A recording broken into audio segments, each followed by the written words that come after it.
And this is the most nervous I've ever been driving a car. It is the childhood dream car of the owner of this vehicle. Folks, this is the Nissan GT-R 34.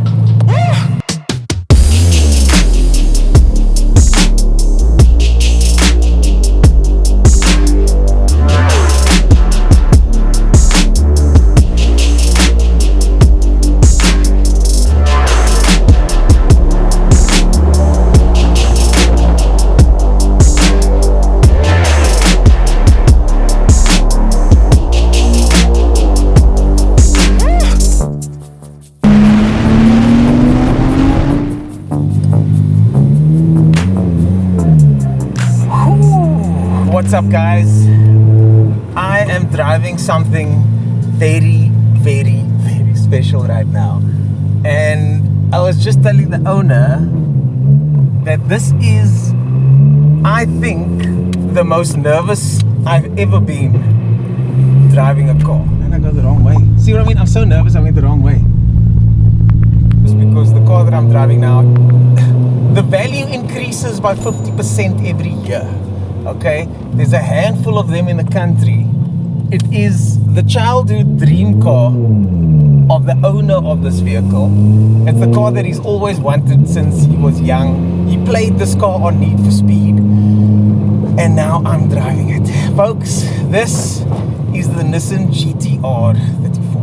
This isn't just any R34. This is a TOMEI built R34 with what's called a Genesis engine, and as I nurse the 2-plate clutch, which is surprisingly light, by the way, I'm reminded every time I almost stall the car that this car's got about 500 or so horsepower on pump fuel. It's a fairly mild tune, but the engine itself is built by TOMEI in Japan. It's not often you get invited to drive someone's car, but the owner, whose name I won't mention specifically, he likes to stay under the radar, he invited me to come drive his car. And when somebody does that, you want to make sure you treat the car very nicely, but it also doesn't hurt that he's driving right behind us right now. So if you see another car following us, then you know who it is.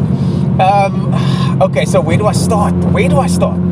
Inside here, he's got a brand new steering wheel, brand new gear lever cover, a screen's been made brand new, so the car's been refreshed in a way. So there's a lot of parts in here that are just updated and new. The car's imported legally from Japan. It's a legal South African import.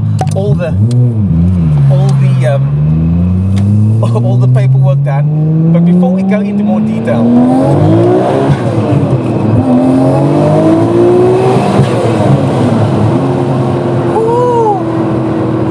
did you guys hear that?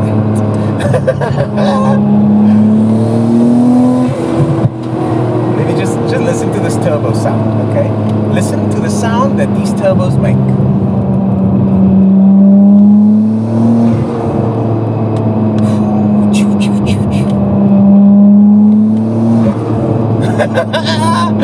Oh my goodness me, this car's got the twin turbo engine, but it's not just any RB26 in here. This one's got a stroker kit, so it's bored to 2.8. So it's not just any RB26. This is effectively a RB28 twin turbo. But know that everything is done like it comes from the factory. Everything is done like it comes from the factory. The gauges are the non-restricted gauges on here, so it goes up to 320 km an hour. And I think if I wanted to, I might be able to get there. So what do I feel? It's got the high cast elite, so it doesn't have the four-wheel drive steering anymore.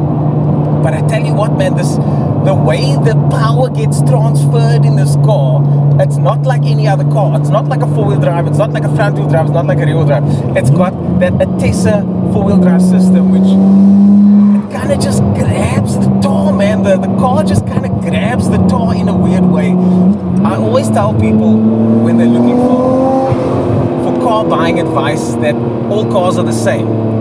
And they are. Four wheels and a steering wheel, baby. All of them have the same pieces of equipment. But this car is not the same. It's not the same. It's a different thing. It's not like any other car. It's certainly not like any other car I've ever driven. This is a dream drive right here, man. I cannot believe it.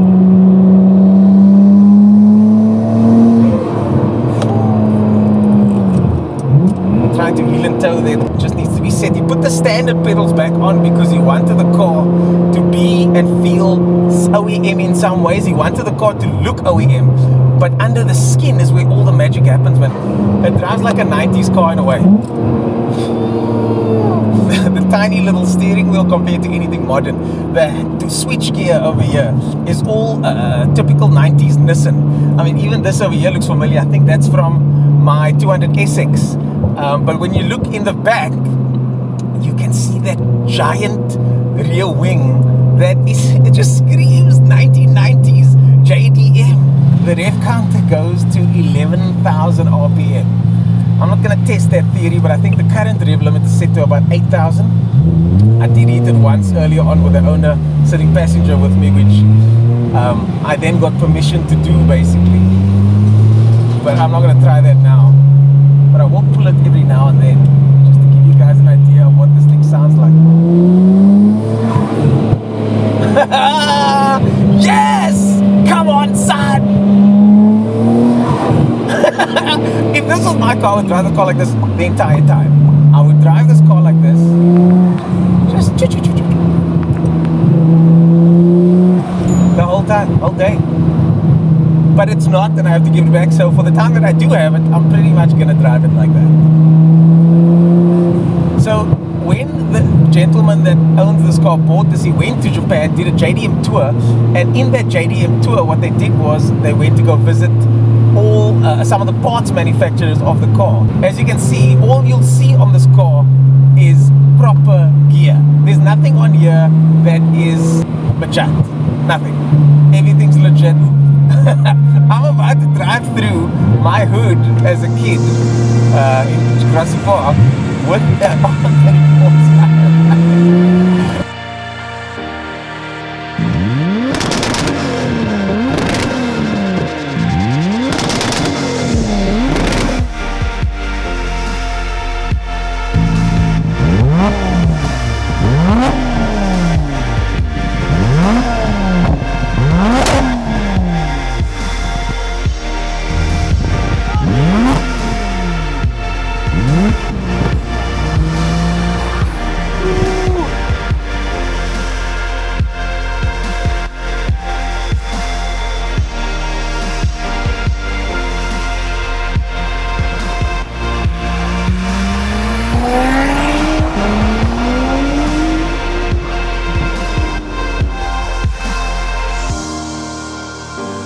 People are looking, giving thumbs up.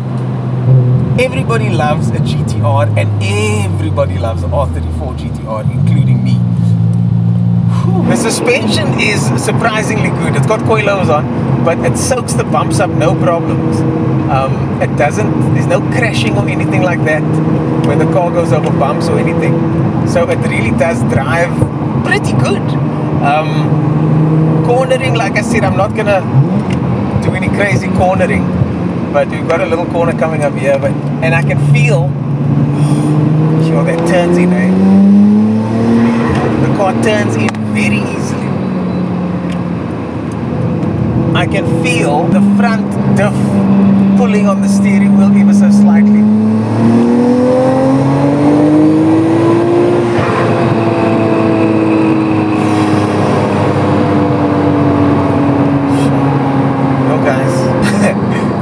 She's in a class of her own, really. Let's listen to the overrun. Let's listen to the overrun.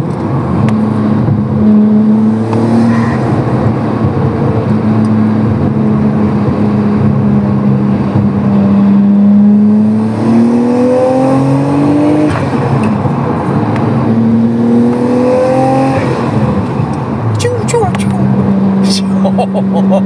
Spaceship sounds. Spaceship sounds all the time. Spaceship sounds.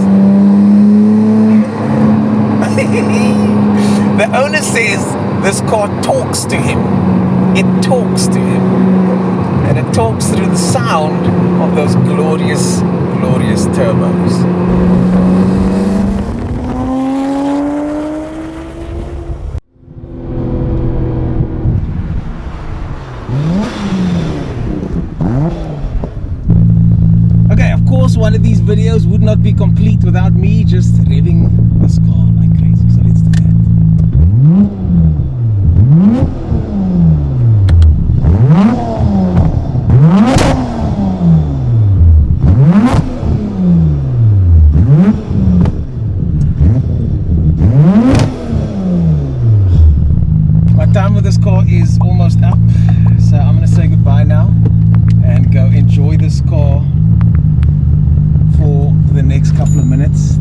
watching, guys, and thanks for joining me for what has been an incredibly emotional experience.